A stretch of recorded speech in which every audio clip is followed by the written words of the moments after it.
최근 미국 연준은 금융시장 불안 속에서도 기준금리를 0.25%포인트 인상했습니다. 실리콘밸리 은행에 이어서 시그니처 은행 그리고 가장 최근엔 퍼스트 리퍼블릭 은행이 파산했음에도 불구하고 연준은 금리 인상을 이어간 것인데요. 그래서 지금 많은 전문가들과 투자자들은 앞으로 더 많은 미국 지역은행들이 파산하지 않을까 우려하고 있습니다. 실제로 파산하는 은행이 계속해서 나온다면 이 비트코인을 포함한 암호화폐가 수혜를 받을 가능성도 높지만 혹시나 암호화폐와 관련된 은행들도 위기를 맞을 경우 비트코인도 하락을 피하기는 어려울 것으로 보여지는데요. 그래서 오늘은 비트코인과 미국 은행에 대해 정리해보는 시간 가져보도록 하겠습니다.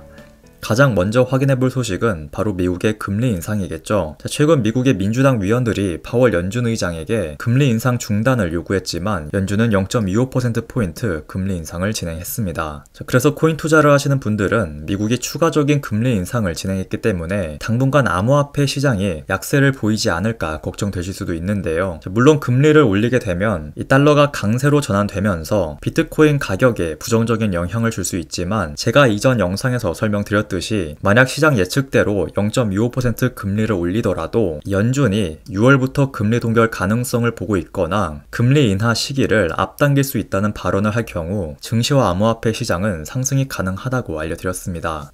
그래서 이번 FOMC 성명을 보시게 되면 가장 중요한 포인트가 되겠죠. 지난 3월엔 추가적인 정책 강화가 적절할 것으로 예상한다라는 문구가 있었지만 이번엔 이 문구가 빠지고 추가 정책 강화가 적절할지 결정하는 데 있어 경제적인 상황에 미치는 영향을 고려할 것이라는 문구가 추가됐는데요. 이에 대해 워싱턴 포스트는 더는 금리 인상이 없음을 시사한 것이라고 분석했고 로이터 통신에 따르면 추가 인상을 중단할 수 있는 신호라고 전했습니다. 결국 6월부터 추가 금리 인상은 없을 것으로 볼 수 있겠는데요. 물론 파월 의장이 금리 인하 가능성에 대해서는 언급하지 않았지만 최근 경제 상황으로 봤을 때 앞으로 진행될 FOMC에서 금리 인하 관련 내용을 꺼내지 않을까 추측해 볼 수 있습니다. 그리고 달러 인덱스도 보시면 금리 인상이 6월부터 중단될 수 있다는 가능성으로 인해 약세 움직임을 보여줬는데요. 제가 지난 영상에서도 알려드렸듯이 달러의 약세는 비트코인 강세로 이어질 수 있다고 말씀드렸었죠. 다만 아직 달러는 지지라인의 지지를 받아주고 있고 약세로 추세가 완전히 돌아서지 않았기 때문에 당분간 경계할 필요는 있다고 판단할 수 있겠습니다.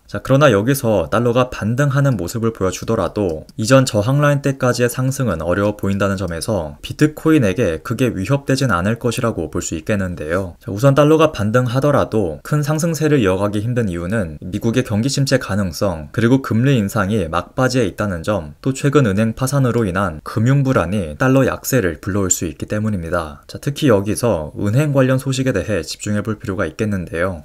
최근 미국은 실리콘밸리 은행에 이어 퍼스트 리퍼블릭 은행도 파산했죠. 물론 JP모건이 퍼스트 리퍼블릭 은행을 인수하면서 은행권 리스크가 진정됐다는 평가도 있지만 여전히 불안한 것은 사실인데요. 그 이유는 미국의 상업용 부동산의 침체가 또다시 은행 위기로 번질 수 있기 때문입니다. 현재 미국의 사무용 부동산을 포함해서 상업용 부동산 현황을 보시게 되면 매매가가 급락했을 뿐만 아니라 공실도 크게 늘었는데요. 이렇게 공실이 증가하게 되면 건물을 담보로 은행에서 빌린 원금 과 이자를 상환하지 못하는 사례가 증가하게 되고 이 과정에서 자연스럽게 은행은 악성 채무를 떠안게 되겠죠. 그렇기 때문에 상업용 부동산의 침체가 은행 위기를 계속해서 발생시킬 수 있고 지역은행을 중심으로 한 위기가 지속될 수 있겠다고 전망해 볼 수 있습니다. 그러나 이러한 은행 위기가 오히려 비트코인의 가격 상승을 이끌 수 있다는 분석도 있었는데요. 월스트리트의 투자은행 애널리스트는 비트코인과 암호화폐 시스템은 정확히 지금과 같은 시대를 위해 만들어졌다면서 기존 은행에 대한 불신과 전통적인 금융 시스템의 붕괴로 비트코인의 존재감은 더욱 커질 것이라고 전했습니다. 그러면서 미국의 은행 위기가 아직 종료 시점 근처에도 도달하지 못했고 지역은행들이 무너지는 과정에서 비트코인은 새로운 대안으로 떠오르게 될 것이라고 전망했는데요.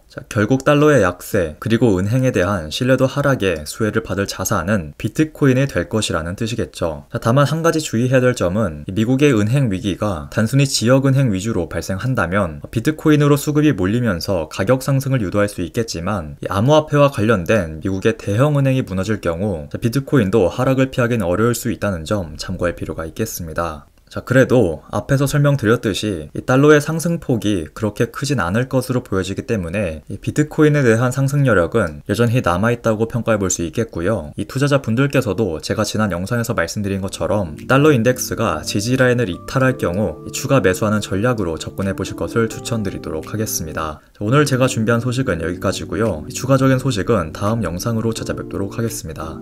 감사합니다.